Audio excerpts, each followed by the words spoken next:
For more on this ugly situation, a global affairs analyst, Ejike Okpa, joins me virtually from Dallas, Texas, in the United States. Good to have you join us, Ejike Okpa. Thank you for having me. So this year, particularly, America has seen one mass shooting every week.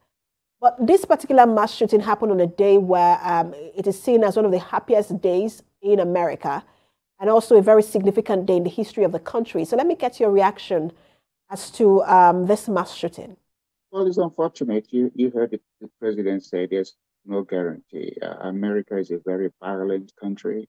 It didn't start today. If anybody who cares go back into the history of this country, that's how the country was founded.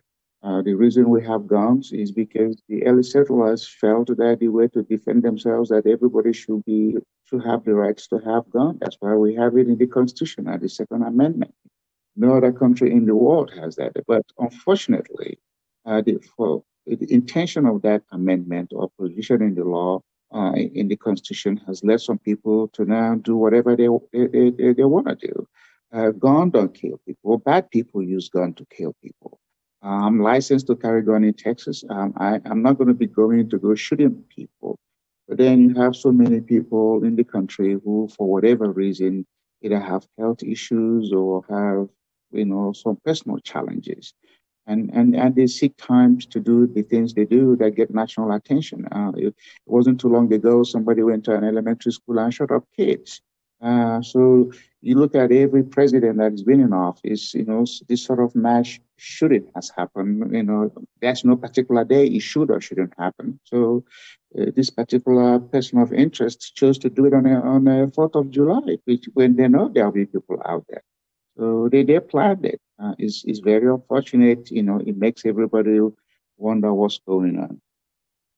America has seen myriads of challenges, and is still dealing with those myriads of challenges. For example, just beyond this mass shooting, there is also now a congressional hearing of the select committee into the U.S. Capitol attack on January the 6th, 2021.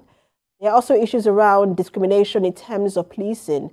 Do you think that beneath the surface are enormous challenges, or rather boiling beneath the surface, are enormous challenges that are questioning what America actually stands for? Well, again, America by our history yesterday was 245 years. Again, you go back to the beginning. Abraham Lincoln was assassinated in 1865. After that, 1963, it was Kennedy. Those were the two presidents, one a Republican, one a Democrat. There have been riots, by people of various ethnic groups, protesting, what is going on because of the way certain things have gone on or keep going on. So beneath it, yes, but that's what you see in America is those sort of outcome or outbursts. It has led us to start making changes in our law. And so when things happen, lawmakers get back to the drawing board. What is it that we're going to change? But remember, human beings are hard to predict. You could pass all the law you want to pass. Those who want to be violent are going to be violent. And then we react. And then when we react, thinking that, okay, this provision is going to be, we're going to address that kind of thing from not happening again, then it happens again. So that's why we are constantly on our toes. We're constantly trying to see, what do we do? There are a lot of people that have mental issues in America. Mental health is a big issue in America, and that could come from all kinds of causes. Is it stress? Some people at home are miserable. Some people, they go through a divorce and it challenges them, and then they go out there and take it out on other people. So, but again, we are a resilient nation. We have institutions. It's not about the personalities who are either our governors or presidents or House members or senators. We go back to see what do we have to do as a people. The president's wish might be this, but the people's wish is what prevails in America. And I know everybody here is looking to see what is going to happen with this. Because you never know. I could be in a gas station buying gas and somebody walks up and starts shooting up people. It happens. That's America for you. That's America for you. So I don't know. I don't have a magic wand. I don't know what anybody would do. The guns will not, to say Americans should stop having guns, that's almost impossible. We're going to have to come to a law that, make it harder for somebody to use a particular gun that maybe discharges so many bullets at a time. But again, that's also a fight. So we're on it, we're on it. And people are still coming, with all this violence in America, our immigration demand is huge. People still want to come. You are, like what you stated, these protests have always been there. These issues have always been there. But it seems to be getting worse even now.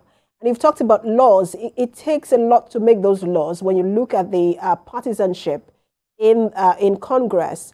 And I just want to quote a columnist and an analyst who said that America is now in a fractious partisan age. Why do you think that is? Well, it's like I said, it didn't start today. I have read book on every president in America. Again, you go back in history.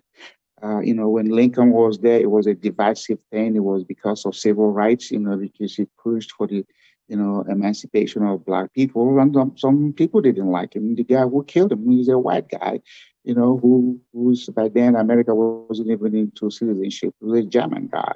So it has been there. You go into our history, our political division has been there. When we talk about candidates, we talk about them in a way to make them feel so worthless. But at the same time, we come back and we exist as a nation. There are 50 states in America, but there are 50 nations.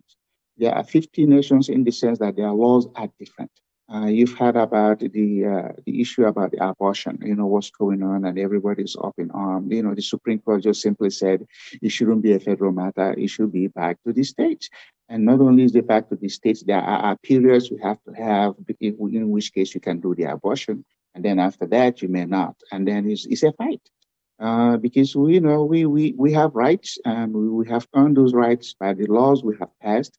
And some people interpret it the way they want to interpret because you're a human being. So yes, there's tension in America. There is all kinds of ethnic group. Yesterday, I watched a show on the Native American boarding schools, how, kids were abused and all kinds of things. And now, the federal government is looking into it to see what can happen.